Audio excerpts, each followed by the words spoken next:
মুফাক্কির সাহেবকে অ্যারেস্ট করে ফেলেছে, দিয়ে দিয়েছে। বুঝবো না বুঝলে বুঝিয়ে ফেলবো।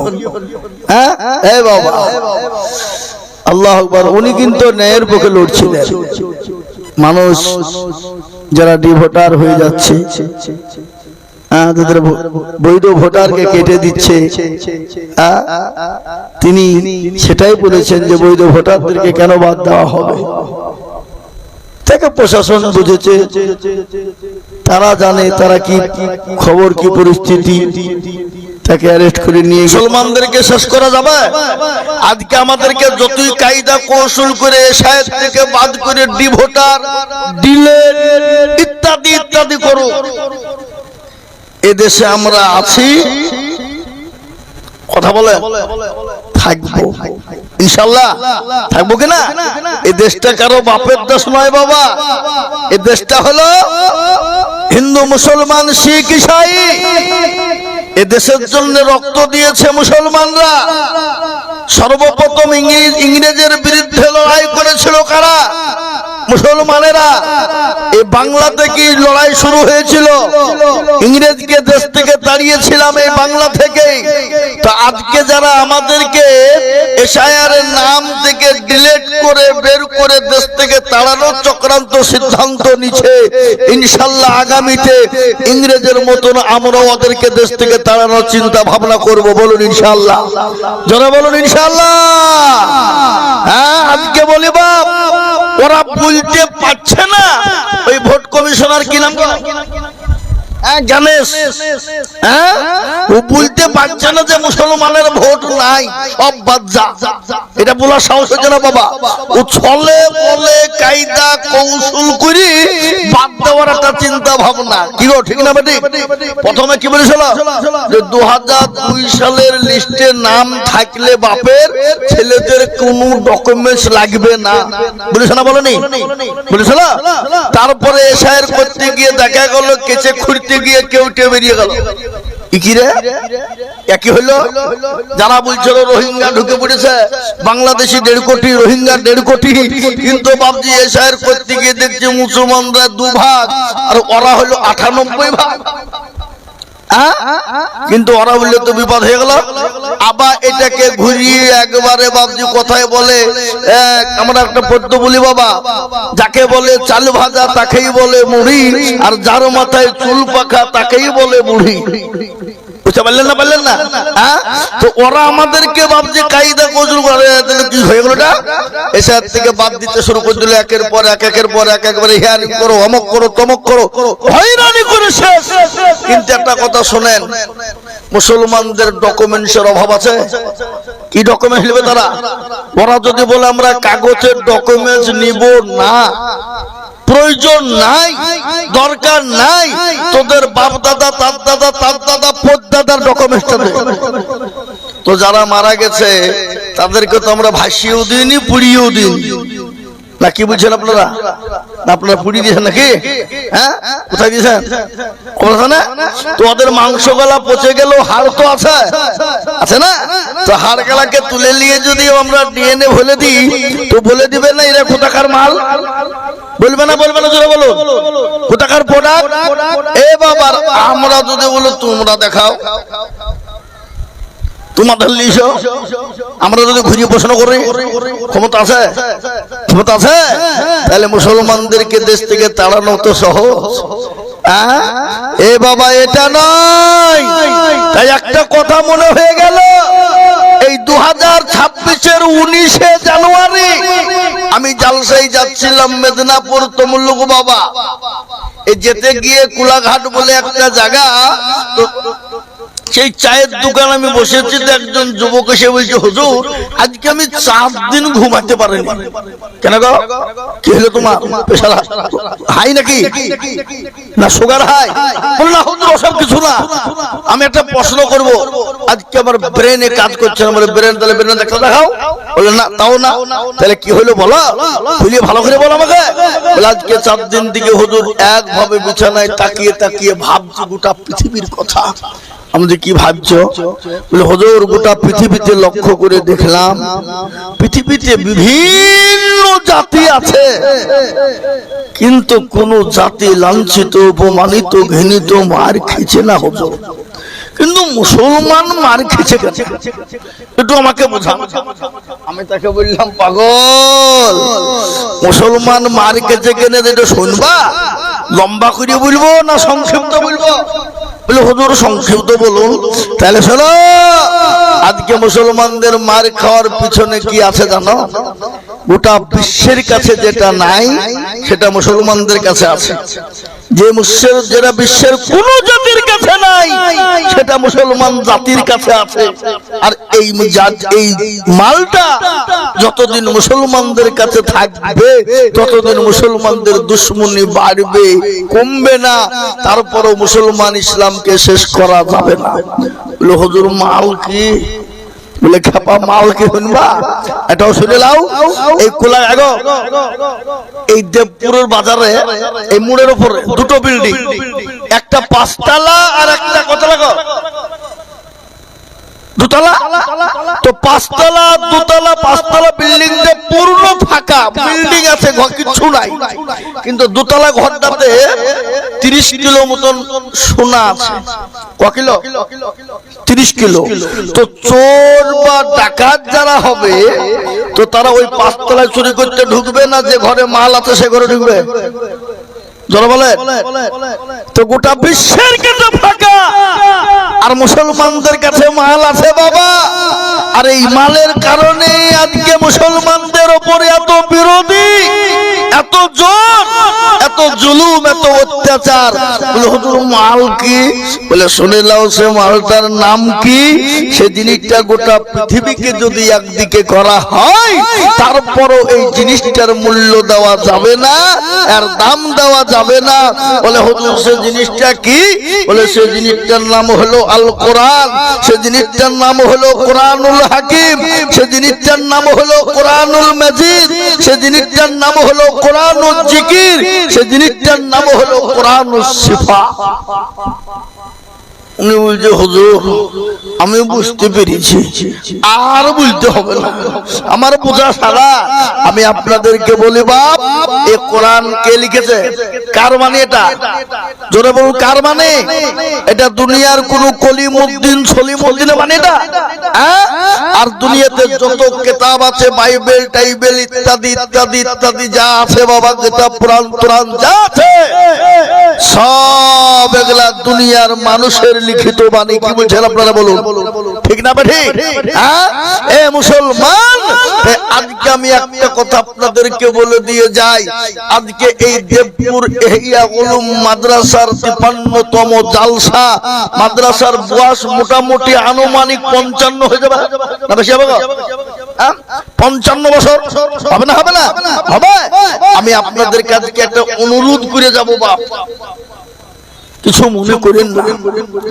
আজকে 55টা বছরের ভিতরে এই মাদ্রাসাতে এই দেবপুরের 55টা ছেলে হাফেজ হওয়া দরকার ছিল না? ছিল না? কথা বললো ছিল না? ছিল না? কিন্তু আমি আপনাদেরকে বলবো, শোনা, ছেলেকে মাস্টার বানান, ডাক্তার বানান, উকিল বানান, জজ বানান, পয়সাওয়ালা, গাড়িওয়ালা, MA BA DA করান, কোনো প্রবলেম নেই, নো প্রবলেম। কিন্তু আপনি আপনার ছেলে এবং মেয়েকে কমসে কম কোরআনওয়ালা বানান, কমসে কম কোরআনওয়ালা বানান। আপনাকে মৌলবি করতে বলিনি, হাফেজ করতে বলিনি, আপনি কমসে কম আপনার ছেলে মেয়েদেরকে কোরআনওয়ালা যদি বানাতে পারেন, আল্লাহু আকবার, গোটা বিশ্বের মাটিতে বেঈমানরা মুসলমানদের পায়ের তলায় লুটুপুটু খেলবে। গোটা বিশ্ব একদিন মুসলমানদের কাছে মাথা নত করতে বাধ্য হবে, সেটা এই কোরআনের বদলে। এ কোরআন এমন একটা কিতাব, এ কোরআনটাকে খালি নামাজ পড়ার জন্য আছে? কথা বলেন। এ কোরআনটাকে খালি কোরআন রোজা করার লাগি বলেছে? এই কোরআনটাকে খালি বলেছে তোমরা ভালো কাজ করে এটি বলেছে? না, পৃথিবীর প্রথম থেকে শেষ পর্যন্ত পৃথিবীর যা কিছু সব আছে এই কোরআনের ভিতরে আল্লাহ লিখে দিয়েছেন, বর্ণনা করে দিয়েছেন। এ বাবা, আজকে বিজ্ঞানিক যারা এ কোরআনকে রিসার্চ করে তারা আজকে বড় বড় ডক্টরেট হচ্ছে, বিজ্ঞানিক হচ্ছে। এ বাবা, এই কোরআনকে রিসার্চ করে আজকে পৃথিবীর জব ব্যালেস্টার সব হচ্ছে কোরআন থেকে তৈরি হচ্ছে বাবা। আজকে আমরা মুসলমান এটাকে আমরা মনে করি যে কোরআন না কোরআন না কোরআন, এটাকে বেশি যদি জানতে হয় একটা বই পাওয়া যাচ্ছে, আপনারা সংগ্রহ করবেন বইটি, যেটা লিখেছেন মাওলানা আবু তাহের সাহেব, দমদম মাদ্রাসার শাইখুল হাদিস, যিনি মারা গেছেন। বিজ্ঞান না কোরআন, এই বইটা পাওয়া যাচ্ছে। আপনি কোরআনে কি আছে এটাতে আপনি খুঁজে পেয়ে যাবেন, দেখে নেবেন। আমি আপনাদেরকে বলি বাপ, আল্লাহ ওয়ালা, দিন ওয়ালা, ঈমান ওয়ালা, কলমা ওয়ালা, এই কোরআনকে নিয়ে বেঈমান কাফের মুশরিক বিভিন্ন কায়দা কৌশল করেছিল, কিন্তু কোরআনের মর্যাদা মান কত জানেন? যে কোরআনের বিরোধী করত তার নাম হলো সর্বপ্রথম কে? আবু জেহেল। কেউ কোরআনি করেনি জোরে বলো। কিন্তু এই কোরআন আবু জেহেল রাত্রি বেলায় গোপনে গোপনে গোপনে শুনতো বাপ। খালি আবু জেহেল নয়, আবু লাহাব, উতবা, সাইবা, মুগিরা, তারাও পর্যন্ত কোরআন শুনতো।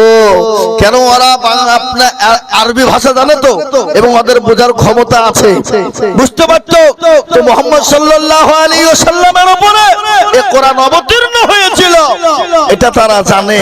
জানার পরেও এটাকে বাড়তে না দেওয়ার কারণে তারা দুশমনি করেছিল। কিন্তু আল্লাহর কুদরত শুনলেন, এই বেঈমানরা কোরআন শুনতো রাত্রিতে। এটা আপনাদের জানা না জানার কিছুই নয়। তারপরেও এরা দুশমনি করে রাসূলুল্লাহ সাল্লাল্লাহু আলাইহি ওয়াসাল্লামকে বললেন, মুহাম্মদ সাল্লাল্লাহু আলাইহি ওয়াসাল্লাম, তোমার কোরআন এবং তোমাকে পর্যন্ত, তোমার ইসলাম পর্যন্ত মিটিয়ে দেব। আল্লাহ রাসূল দয়ার নবী, মায়ার নবী, রহমতের নবী আল্লাহর কাছে হাত দুখান উঁচু করে দিয়ে বললেন, পরওয়ারদিগারে আলম, ও আল্লাহ, তুমি যদি চাও তোমার দিন বেঁচে থাকবে, কোরআন বেঁচে থাকবে, ইসলাম বেঁচে থাকবে। ও আল্লাহ, তুমি তোমার দিন কাজকে টিকিয়ে রাখার জন্য, ইসলামকে টিকিয়ে রাখার জন্য যেটা করার প্রয়োজন তুমি আল্লাহ সেটা দেখিয়ে দাও। আল্লাহ বলেন, রাসূল গো, আপনি কোন রকম চিন্তা করবেন না, কোনো টেনশন করবেন না। আজকে যারা ইসলামকে মিটিয়ে দিতে চায়, যারা কোরআনকে মিটিয়ে দিতে চায়, যারা আপনাকে মিটিয়ে দিতে চায়, আমি আল্লাহ তাদেরকে দুনিয়ার জমিন থেকে মিটিয়ে দেব। আজ আমি আপনাদেরকে বলে যাই বাবা, এই কোরআনের বিরোধী যারা করেছে, ইসলামের বিরোধী যারা করেছে, আল্লাহ তাদেরকে দুনিয়ার জমিন থেকে মিটিয়ে দিয়েছে। তাদের কোনো নাম নাই, নিশানা নাই, তাদের কোনো মূল্য নাই, মূল্যহীন বাবা। কিন্তু এই কোরআন ছিল, আছে, আগামীতেও থাকবে। চিলিয়ে বলুন ইনশাআল্লাহ, জোরে বলুন ইনশাআল্লাহ। এই কোরআনের জন্য সাহাবায়ে কেরামরা মার খেয়েছেন, রাসূলুল্লাহ মার খেলেন। খালি মার নাই বাবা, নিজের বিবি পর্যন্ত বিয়ে করে দিলেন, এতিম করে দিলেন সন্তানকে। এমনকি নিজের জন্মভূমি ত্যাগ করে মক্কা ছেড়ে মদিনার পথে চলে গেলেন বাবা। আল্লাহর নবী যখন এই কোরআন যখন মক্কার জমিনে তেলাওয়াত করতে শুরু করে দিল, একের পর এক আপনার ইহুদি, নাসারা, খ্রিস্টান, জৈন, বুদ্ধ যত জাতি ছিল, এই কোরআনের আওতায় আসতে যখন শুরু হয়ে গেল, নবীর উপর দুশমনি আরো তত বেড়ে গেল বাবা। আল্লাহর নবীর উপর অত্যাচার শুরু হয়ে গেল, নবীকে ইস্তিমরুলার পর্যন্ত চালানো হলো বাবা। এমনকি নবী তাইফের ময়দানে রক্ত দিল, রাসূলুল্লাহর রক্ত শরীর দিয়ে বয়ে গেল। আল্লাহ বলে, নবী গো,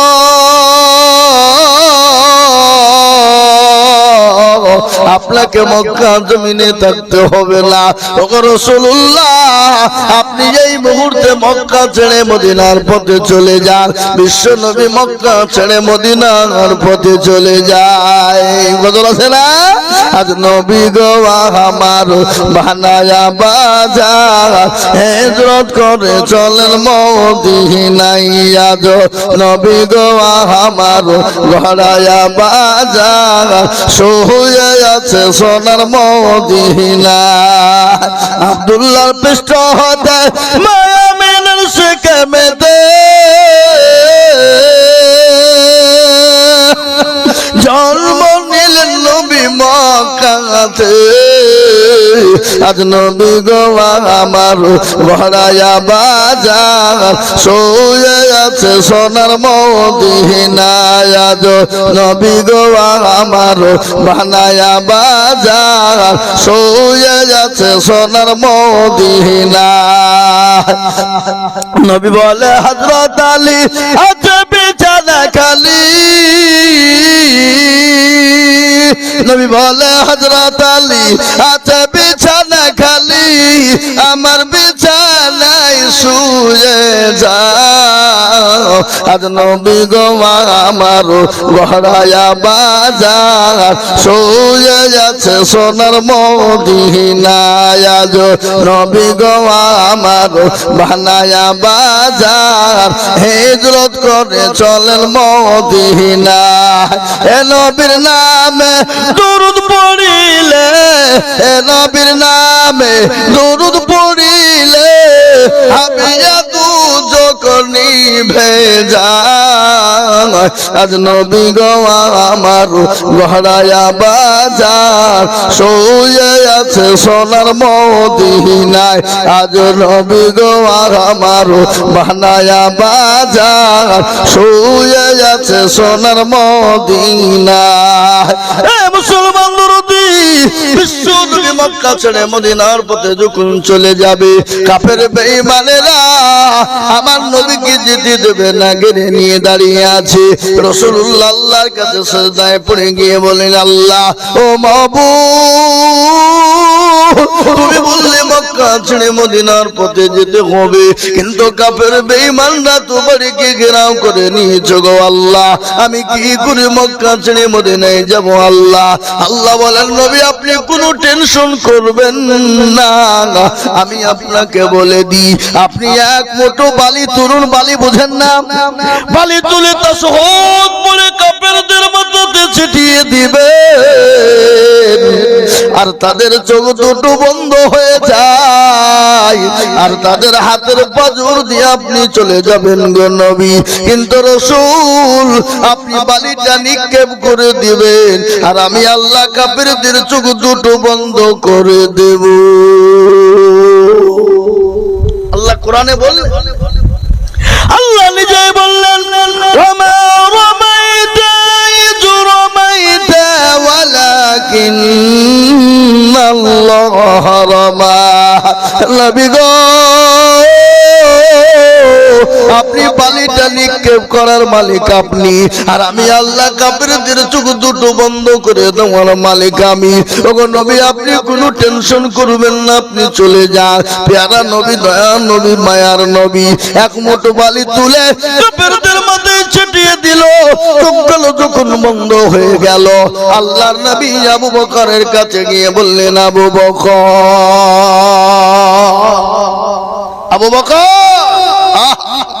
সঙ্গে সঙ্গে আবু বকর লব্বাইক ওয়া সাদাইক ইয়া রাসূলুল্লাহ কি নবীর ভালোবাসা নবীর প্রেমিক কাকে বলে নবীর মোহব্বত কাকে বলে আজকে আমাদের সমাজে শুনলেন আমি গোটা পশ্চিম বাংলায় ঘুরছি এই যে ভোটের দামামা বেজেছে চলছে না ভাই কথা বলেন গোটা পশ্চিম বাংলার মাটিতে যে ভোটের দামামা চলছে কোন জেলাতে মুর্শিদাবাদের মতন এত তোলপাড় এত বাবজি তোলপাড় কোন জেলায় না ওরে আল্লাহ গোটা পশ্চিম বাংলার লোক একদিকে আর মুর্শিদাবাদের লোকরা মনে করছি এরা আমরাই মনে হয় রাজনীতি করি আর কেউ করে না আল্লাহ যে ডাকছে যে নেতা ডাকছে একবারে এরকম করে লাঠি হাতে নিয়ে ঘাড়ে নিয়ে মনে হচ্ছে ওই নেতা মনে হয় কালকে মুখ্যমন্ত্রীর পাশে গিয়ে বসবে এমন পরিস্থিতি চলছে এ বাপ আজকে জাতি এরকম করে যদি কোরআনের পিছনে ছুটতো এই জাতি যদি আজকে মসজিদের পিছনে ছুটতো এই জাতি যদি ইসলামের পিছনে এরকম ছুটতো এই জাতির কোনোদিন দুর্দিন হতো না জাতি